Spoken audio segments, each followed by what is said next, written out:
He threatened me. I don't take threats kindly. I don't underestimate nobody. I don't give a fuck if you a midget. But midget say he gonna fuck me up or he gonna do this and do that, man, I'm gonna get that midget before that midget get me. But one thing I ain't gonna allow, my mama not gonna cry. Your mama gonna cry for mine. And that's just my motto, and that's what I stand on. So I done got into that shit, almost facing 28 years. She was finna testify against me. A lawyer kept trying to get, a conflict lawyer kept trying to get her to, do her dance on me. My lawyer was an asshole, but I respect him because at the end of the day, he wasn't kissing ass and he wasn't trying to lose no court case. So I done got out that badass relationship. I'm back in town.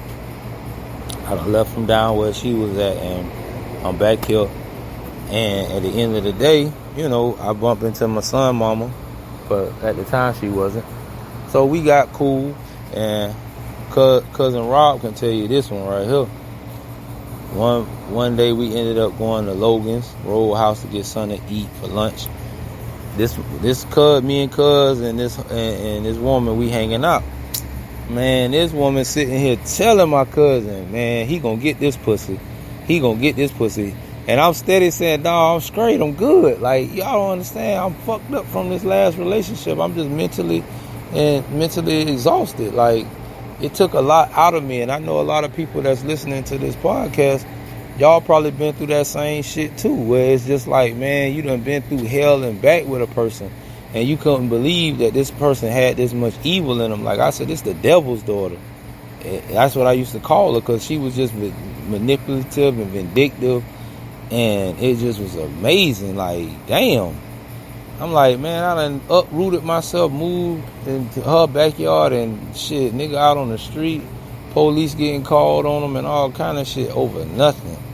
So I'm laughing at the situation because this woman is steady telling my cousin she just met that day, don't even know this man. They be talking to this man like this, but that's what she did. So when it was all said and done, shit, I had just moved back. I ain't really have no place to stay like that. So, I get a room from time to time just to have a peace of mind. I'll pop up to my folks' house and I get up early in the morning and take that ride back this way. So I had a room one night. Now, people, I know if you a subscriber or you listening, and if you could get on my YouTube channel, Hood Tales with Conehead, you could leave a comment when I say this shit. Cause I know my cousin them gonna laugh, cause they gonna be like, boy, that nigga crazy. But this is how this shit went down. I talked to her earlier that day, and I had a hotel like down the street from a job. Like, this is just for my time, for my peace of mind. Like, I don't want to be at my parents' house like that, so I get in my shit and I go get me a room. So I got me a room this particular day early. So I laid down, I go get me something to eat, come back, sit in the room, chill, usual shit. Because sometimes I go to the beach, like I say, to get a peace of mind. Sometimes I just take a ride, listen to Delilah on 96.1 at night, and I just like listen to the love stories and listen to the different prayers that she would have and things like that. And she has a real calm, soothing voice. And shout out to Delilah. Hopefully when I get this podcast big, she'll recognize and she'll hear this episode and get her props. Because she's a real good radio jock, and she really does have deep conversations and deep discussions with her listeners and things. So, hopefully I can have that same relationship with y'all. So I talked to my son's mother earlier that day. She knew I had the room. Now, mind y'all people, this is not me planning anything. This is not me setting nothing up. I ain't get the room so she can come through or none of that. It was for me and really my peace of mind. So I fucked around and told her the room number. Now she calls me 3 o'clock in the morning. I ain't thinking nothing of it. I'm not thinking like this woman finna pull up on me and come to my room and shit.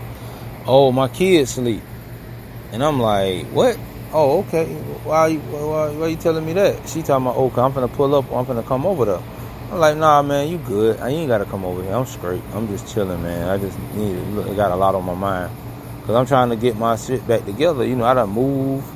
back in town, nowhere to stay. I'm trying to, I'm between pillar and post. So it's like that shit not cool with me. So I'm just trying to just think of a game plan and try to figure some shit out. Okay, left a good ass job, all because of the bullshit with that relationship.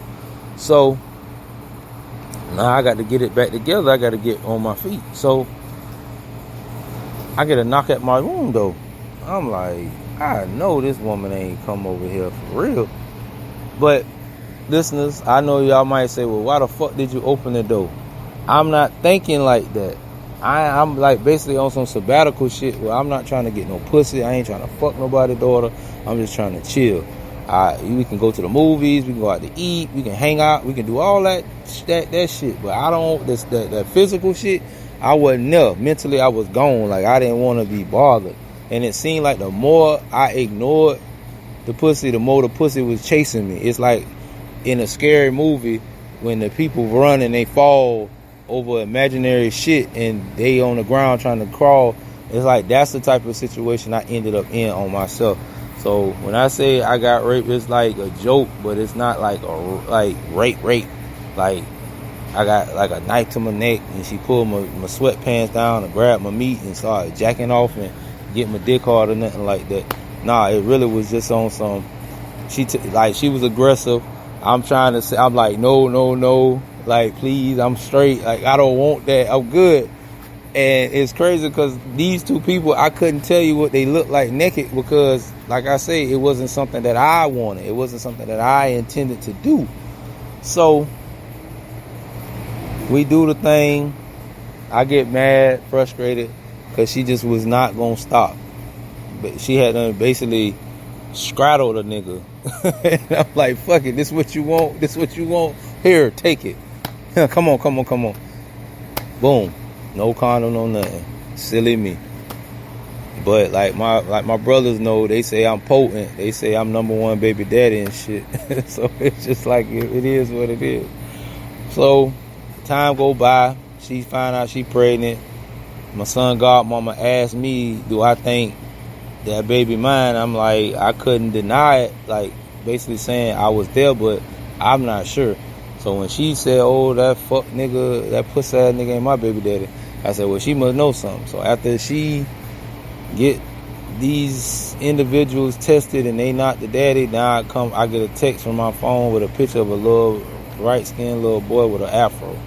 Now I'm sitting there looking at the little boy and it's like, it's impossible, but I'm not sure. But this after she got the other guys out the way. So come to find out, he's my son. This, that, and the third. But now, I try to do the right thing. I start doing for him and paying daycare and shit like that. Helping out whatever he need. Call me, I got it.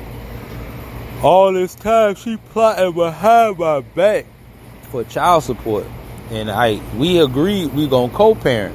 So she done double dip, got me put on child support unbeknownst to me as I'm paying this shit. So then when May come around of 17, I'm getting the thing where I'm supposed to start paying. So I'm like, why the fuck didn't you tell me that you were gonna put me on this shit? Because I could have saved that money and just paid that lump sum. You know what I'm saying? But that's the thing. Like, I love my son, and like that, if people say that's my twin, and at the end of the day, it's about him. But it's like we can't. It's like, why can't we get along? And it's like, not me. I'm very standoffish, and I'm very, very, very like stubborn and hard-headed. So I try to do things reasonably, but it just don't work because sometimes you just can't. You're not gonna say can't. You're just not able to get through to people. Sometimes it take years of growth and maturity. Like my oldest son, mama had to grow up and become a woman and understand circumstances and situations before she really realized, like, okay, like when my son graduated, she asked me, when she said, you think I'm a bad mom? I'm like, no, you did a great job with our son. And I thank God for you. I thank God for you being my son's mother. Like my oldest daughter mom, like she did a wonderful job. When it was times we beefed a lot and we went through shit, but at the end of the day, you know what I'm saying? Like, she did a great job with my daughter. My daughter graduated. She's in college now. Yeah, my son graduated high school. He's headed to college. So I salute them. Like, it's going to take time for my other two kids' moms to kind of grow and become the women that they need to be. But, you know, we can get along if we just put God. That's why I pray a lot. Like, I pray, and I'm, you know, listeners and subscribers, I'm going to always tell you, man, put God first. Like, it could be dismal, it could be gloomy, it could be ugly sometimes. But when it's all said and done, man, God got the final say. So, you know, yeah, right now we ain't seeing eye to eye. Right now is you know, it's war. But at the end of the day, shit, I'm gonna do my best to make sure I'm the best dad I can be for my kids, regardless if their mothers like me or not. I don't give two fucks about that. I don't give a fuck about them. I love my kids. My kids are important to me, not the moms. And maybe that might be the problem. Maybe that might be the reason, because I don't entertain shit that they got going on. Or I don't fall into the loop or the trap. I'm not the guy that's going to take care of my baby mama and have an old lady or a wife. I'm not going to put my baby mamas before anyone that I'm involved with, because that's not how I roll. I never been that guy. The first two know that. So the second two definitely should know that, because we wasn't even connected like that. You know what I'm saying? So when it's all said and done, God got the final say. Like, yeah, I try to do my best to be a God-fearing man. Yeah, I make mistakes. Yeah, I fuck up. Yeah, sometimes it don't make sense the way I think to other people, but it makes sense to me. But I try my best to be the best person I can be. So why can't we get along? You know what I'm saying? We can. It's a choice. It's like choosing. Like, I always try to look at things from both sides of it before I judge or get upset or whatever you want to call it.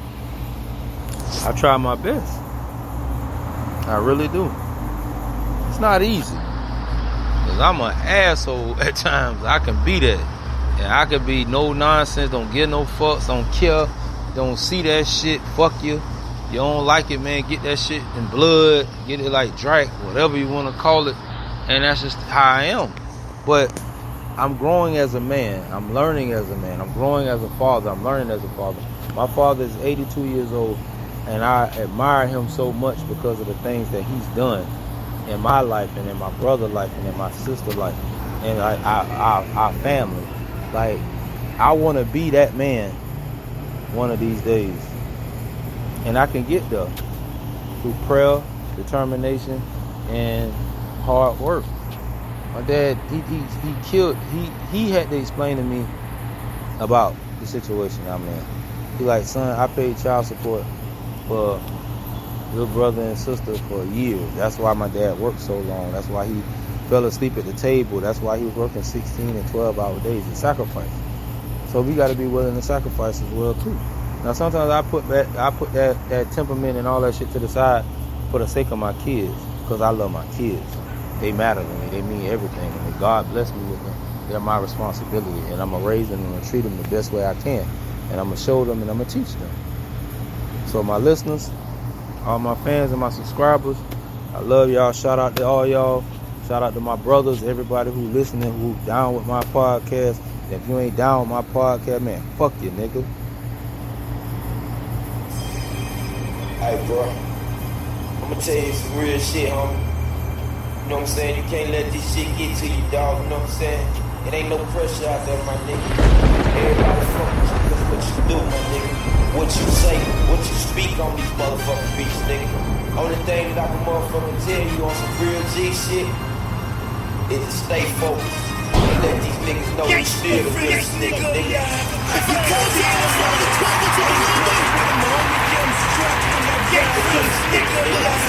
can see it in the mind. I ain't playing with him, homie. Yeah, I'm strapped when I get the freaky. You can see it in the mind. I ain't playing with him, homie. Yeah, I'm strapped when I ride. Young real nigga, game, keep it way real. I'm driving a bitch. I'll make sure you look good. The real deal, the real deal. Nigga tell you different, he a liar. Set the world on fire. I will